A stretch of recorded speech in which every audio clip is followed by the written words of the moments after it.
श्री कबीरदास जी का ये पद जो है आज हम कंप्लीट करेंगे क्लास 11th का। इसमें पहले कवि परिचय देख लेते हैं काव्य संग्रह का। कबीरदास जी का जन्म वाराणसी में लहरतारा के पास उत्तर प्रदेश में जो स्थित है वहाँ पे हुआ था 1398 में। इनकी मृत्यु 1518 में बस्ती के निकट हुई। इनकी प्रमुख रचना है साकी सबद रमेनी जो बीजक नामक संग्रह में स्थित है। इनको वाणी का डिटेक्टर श्री हजारी प्रसाद द्विवेदी जी ने कहा। अब हम पद को देखते हैं। पद वो है क्या है कि हम तो एक एक कर ही जाना, दोई कहे तिन्हीं को दो जग जिन नाहिन पहचाना। तो कबीरदास जी कहते हैं जो भगवान को अलग बताते हैं कि ये भगवान अलग है और वो भगवान अलग है। कबीरदास जी उनसे कहते हैं कि उनके अंदर ज्ञान बिल्कुल भी नहीं है और वो भगवान को अलग बता रहे हैं जिससे उन्हें नरक की प्राप्ति होगी। दो जग मतलब नरक होता है। एके पवन एक ही पानी एके ज्योति समाना।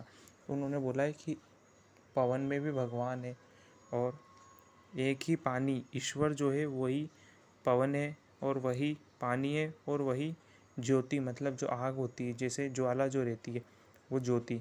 जो पवन है मतलब हवा और जो पानी है और जो आग है वो सब एक ही है क्योंकि उसके अंदर ईश्वर समाया हुआ है। एके खाक गड़े सब बाड़े एके कोहरा साना।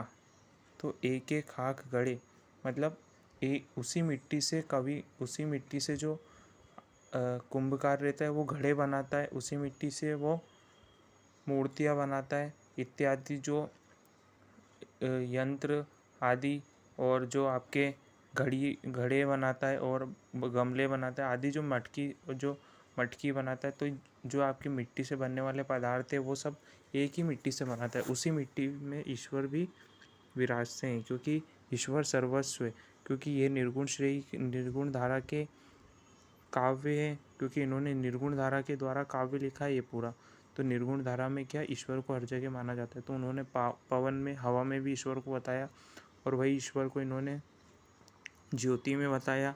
एक ही पवन एक ही पानी, पानी में भी एक ही है, पानी भी अलग नहीं है। भगवान जो ईश्वर है वो हर जगह व्याप्त है।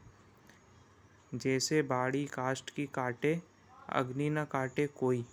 जैसे जो बड़ाई मतलब जो लकड़ी काटते हैं ना वो लकड़ी काटने वाला लकड़ी को तो काट सकता है पर वो आग को नहीं काट सकता क्योंकि उसकी इतनी सामर्थ्यता नहीं है कि वो आग को काट सके। इसलिए वो कहते हैं कि इंसान जो है वो लकड़ी को तो काट सकता है पर उसकी सामर्थ्यता नहीं है कि वो आग को भी काट सके।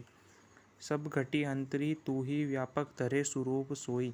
तो जो आपको पहले बताया कि पानी के अंदर भी ईश्वर है, आग के अंदर भी ईश्वर है, वही यहाँ पे लिखा हुआ है कि सब चीज़ों के अंदर, आपके अंदर, हमारे अंदर मोबाइल है जिसके द्वारा आप पढ़ रहे हो, लैपटॉप के अंदर जो भी चीज़ आप है उन सब के अंदर ईश्वर व्याप्त है। श्री कबीरदास जी कहते हैं कि सब घटी अंतरी तू ही व्यापक धरे स्वरूप सोई। मतलब बहुत सारे स्वरूप धारण कर लेते हो आप जिससे ऐसा लगता है कि भगवान अलग अलग है पर भगवान अलग अलग नहीं है। जो भगवान को अलग बोलता है उसे दोजक मतलब दुख नरक की प्राप्ति होती है। माया देखी के जगत लुभाना काहे रे नर गर्भाना। अपन क्या माया को देख के लोभित हो जाते हैं जैसे कि वो कितना सुंदर, वो दृश्य कितना सुंदर है या फिर वो चीज़ कितनी सुंदर है उसको मुझे चाहिए। तो इन चीज़ों को देख के अपन में माया आ जाती है।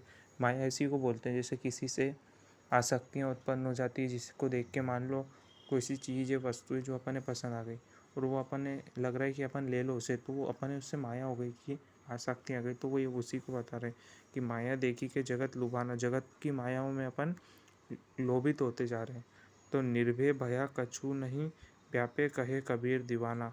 निर्भय भया जो इन सब चीज़ों से परे है,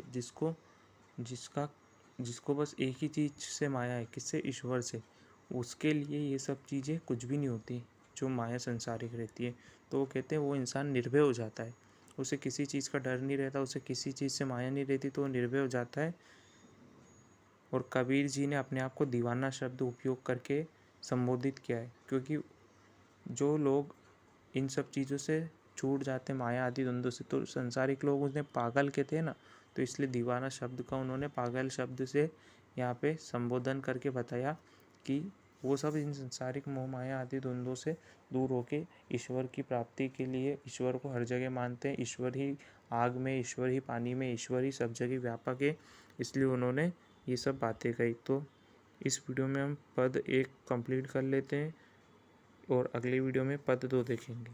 तो thank you for watching this video and subscribe the channel and like the video.